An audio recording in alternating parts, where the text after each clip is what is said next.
ओम श्री शक्ति नमः। ओम श्री शक्ति नमः। ओम श्री शक्ति नमः। राजा इंद्रद्युम्न के द्वारा अश्वमेध यज्ञ तथा पुरुषोत्तम प्रसाद का निर्माण का कार्य। मुनियों ने कहा, भगवान, हम राजा इंद्रद्युम्न का शेष वृतांत सुनना चाहते हैं। उस श्रेष्ठ तीर्थ में जाकर उन्होंने क्या किया? ब्रह्मा जी बोले, मुनिवरों सुनो, मैं उस क्षेत्र के दर्शन और राजा के कृत्य का संक्षेप से वर्णन करता हूँ। उस त्रिभुवन विख्यात पुरुषोत्तम क्षेत्र में जाकर महाराज इंद्रद्युम्न ने रमणीय स्थानों और नदियों का दर्शन किया। वहाँ एक बड़ी पवित्र नदी बहती है जो विंध्याचल की घाटी से निकलती है। वह सवितोत्पला के नाम से विख्यात, सब पापों को दूर करने वाली तथा कल्याणमयी है। उसका स्रोत बहुत बड़ा है, उसकी महत्ता गंगा जी के समान है। वह दक्षिण समुद्र में मिली है। वह पुण्य सलीला सरिता माँ नदी के नाम से विख्यात है। उसके दोनों किनारों पर अनेकों गांव और नगर बसे हुए हैं। वे सभी गांव अच्छी फसल होने के कारण बड़े मनोहर दिखाई देते हैं। वहाँ के लोग बड़े हष्ट पुष्ट होते हैं और वहाँ रहने वाले ब्राह्मण, क्षत्रिय, वैश्य तथा शूद्र शांत भाव से पटक पटक अपने धर्मों में तत्पर दिखाई देते हैं। ब्राह्मणों के मुख से सौ अंग पद और कर्म से युक्त वैदिक वाणी निकलती रहती है। कोई अग्निहोत्र में लगे रहते हैं और कोई उपासना में। वे समस्त शास्त्रों के अर्थ समझने में कुशल, यज्ञकर्ता एवं पशु दक्षिणा देने वाले होते हैं। वहाँ चबूतरों, सड़कों, वनों, उपवनों, सभा मंडलों, महलों और देव मंदिरों में मान जन समुदाय एकत्रित होकर इतिहास, पुराण, वेद, वेदांत, काव्य एवं शास्त्रों की कथा सुनते रहते हैं। उस देश की स्त्रियों को अपने रूप और यौवन पर गर्व होता है। वे सभी उत्तम लक्षणों से संपन्न होती हैं। उस क्षेत्र में सन्यासी, वानप्रस्थ, सिद्ध, स्नातक, ब्रह्मचारी, मंत्र सिद्ध, तपस्या सिद्ध और यज्ञ सिद्ध पुरुष निवास करते हैं। इस प्रकार राजा ने उस क्षेत्रों को परम शोभायमान देखा। इसीलिए मन में यह निश्चय किया कि यही रहकर परम देव, परम अपार, परम पद, अनंत अपराजित सर्वेश्वरेश्वर जगत गुरु सनातन भगवान श्री कृष्ण की आराधना करूंगा। यही भगवान का मानस तीर्थ है, पुरुषोत्तम क्षेत्र है। यह बात मुझे मालूम हो गई, क्योंकि यहाँ कल्प वृक्ष स्वरूप विशाल वट वृक्ष खड़ा है। यही इंद्र नीलमणि की बनी हुई मणिमय प्रतिमा है, जिससे भगवान ने स्वयं छिपा दिया है, क्योंकि यहाँ दूसरी कोई प्रतिमा नहीं दिखाई देती। मैं ऐसा प्रयत्न करूंगा जिससे सत्य पराक्रमी जगदीश्वर भगवान विष्णु मुझे प्रत्यक्ष दर्शन दे। मैं अन्य भाव से भगवान में मन लगाकर यहाँ यज्ञ, दान, तपस्या, होम, ध्यान, पूजन तथा उपवास आदि के द्वारा विधि पूर्वक उत्तम व्रत का पालन करूंगा। साथ ही यहाँ श्री विष्णु भगवान के मंदिर बनाने का कार्य भी प्रारंभ करूंगा। दिव्यजनों, यह सोचकर महाराज इंद्रद्युम्न ने वहाँ भगवान का मंदिर बनवाने के लिए कार्य आरंभ किया। उन्होंने ज्योतिष शास्त्र के पारंगत समस्त आचार्यों को बुलाकर बड़ी प्रसन्नता के साथ यत्न पूर्वक भूमि का शोधन कराया। इस कार्य में ज्ञान संपन्न ब्राह्मणों, वेद शास्त्रों के पारंगत अमात्यों, मंत्रियों तथा वास्तु विद्या के विद्वानों को भी सहयोग प्राप्त था। उन सब के साथ भलीभांति विचार करके शुभ दिन और शुभ मुहूर्त में जबकि उत्तम चंद्रमा और नक्षत्रों का योग तथा ग्रहों की भी अनुकूलता थी, राजा ने श्रद्धापूर्वक आदेश दिया। उस समय जय जयकार तथा मंगलमय शब्द हो रहे थे। भांति के वाद्यों की मनोध्वनि गूंज रही थी। वेद मंत्रों के गंभीर कोश और मधुर संगीत हो रहे थे। फूल राजा अक्षत संतन भरे हुए कलश तथा दीपक आदि के द्वारा पूजा कार्य संपन्न किया गया था। इस प्रकार दान दे महाराज इंद्रद्युम्न ने शूरवीर कलिंग राज, उत्कल राज और कौशल राज को बुलाकर कहा, राजाओं, तुम सब लोग एक ही साथ मंदिर के निमित्त शिला ले आने के लिए जाओ। अपने साथ प्रधान शिल्पियों को भी शिला खोदने के काम में निपुण हो ले लो। विंध्याचल बहुत विस्तृत पर्वत है। वह अनेकों कंदराओं से सुशोभित है। उसके सभी शिखरों को भलीभांति देखकर सुंदर सुंदर शिलाएं कटवाओ और उन्हें सकड़ों तथा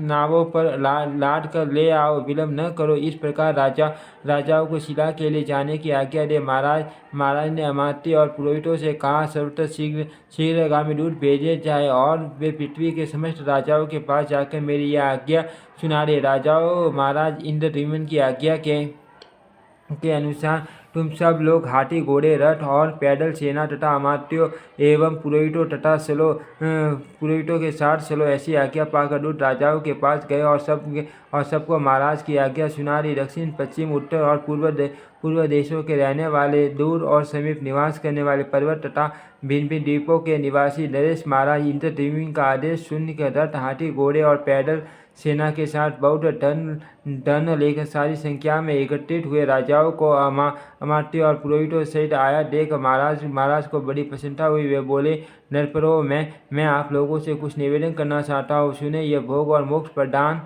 करने वाले कल्याण में क्षेत्र है। मैं यहाँ अश्वमेघ यज्ञ करना और भगवान विष्णु का मंदिर बनवाना चाहता हूँ, किंतु मैं इसे कैसे पूर्ण कर सकता हूँ? इस चिंता से मेरा चित्त व्याकुल हो रहा है। यदि आप लोग भली भांति मेरी सहायता करें तो मेरा सब कार्य संपन्न हो सकता है। महाराज इंद्रद्युम्न के यूँ कहने पर सब राजाओं को बड़ा हर्ष हुआ। उन्होंने महाराज की आज्ञा से धन, रत्न, सूरन, मणि, मोती, कंबल, बलसम, सुंदर बिछौने, हीरे, पुखराज, मानिक, लाल, नीलम, हाथी, घोड़े, रथ, हथिनी, भांति के द्रव्य, भक्ष्य, भोज्य तथा अनुलेप आदि पदार्थों की वर्षा की। राजा इंद्रद्युम्न ने देखा यज्ञ की सब सामग्री एकत्रित हो गई है और यज्ञ कर्म के ज्ञाता, वेद वेदांगों में पारंगत, शास्त्र ज्ञान में निपुण तथा सब कर्मों में कुशल, कृषि, महर्षि, देव ऋषि, तपस्वी, ब्रह्मचारी, गृहस्थ, वानप्रस्थ, सन्यासी, स्नातक तथा अग्निहोत्र प्रायण ब्राह्मण भी उपस्थित हैं। तब उन्होंने अपने पुरोहित से कहा, ब्राह्मण, कुछ विद्वान ब्राह्मण जो वेदों के पारंगत पंडित हो, जाकर अश्वमेघ यज्ञ की सीढ़ी के लिए उत्तम स्थान देखे। राजा के यूँ कहने पर विद्वान पुरोहितों ने यज्ञ कर्म में कुशल ब्राह्मणों को आगे करके शिल्पियों के साथ प्रस्थान किया और उस देश में जहाँ धीवरों का गांव था, विधिपूर्वक यज्ञशाला बनवाई। उसमें गली कुशे और छतरियाँ भी बनवाई गई थी।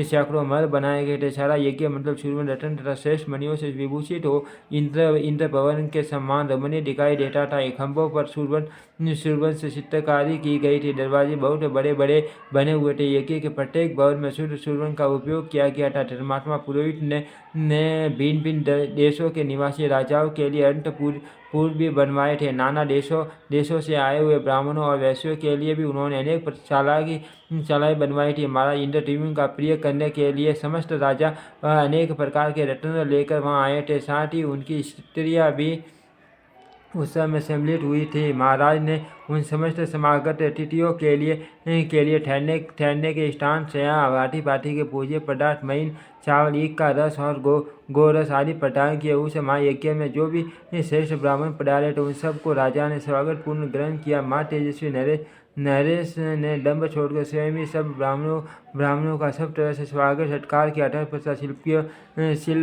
शिल्पियों ने अपनी शिल्प रचना का कार्य पूरा करके राजा को यज्ञ मंडल तैयार हो जाने की सूचना दी। ये सुनकर मंत्रियों सहित राजा बहुत प्रसन्न हुए। उनके शरीर में रोमांच हो आया। यज्ञ मंडल तैयार हो जाने पर महाराज ने ब्राह्मण भोजन का कार्य आरंभ किया। प्रतिदिन जब 1,00,000 ब्राह्मण भोजन कर लेते तब बारंबार मेघ गर्जना के समान गंभीर स्वर में दुदुम्बी की ध्वनि होने लगती थी। इस प्रकार राजा की यज्ञ की वृद्धि होने लगी। उसमें अन्न का इतना दान किया गया जिसकी कहीं उपमा नहीं थी। लोगों ने देखा वहाँ दूध, दही और घी की नदियाँ बह रही हैं। भिन्न भिन्न जनपदों के 60 समूह से जम्बूद्वीप के लोग वहाँ जुटे थे। वहाँ इतने शस्त्र पुरुष बहुत से पात्र लेकर इधर उधर एकत्र हुए थे। राजा के अनुगामी पुरुष ब्राह्मणों को तरह तरह के अनुपान और राजाओं के उपभोग में आने वाले भोज्य पदार्थ परोसते थे।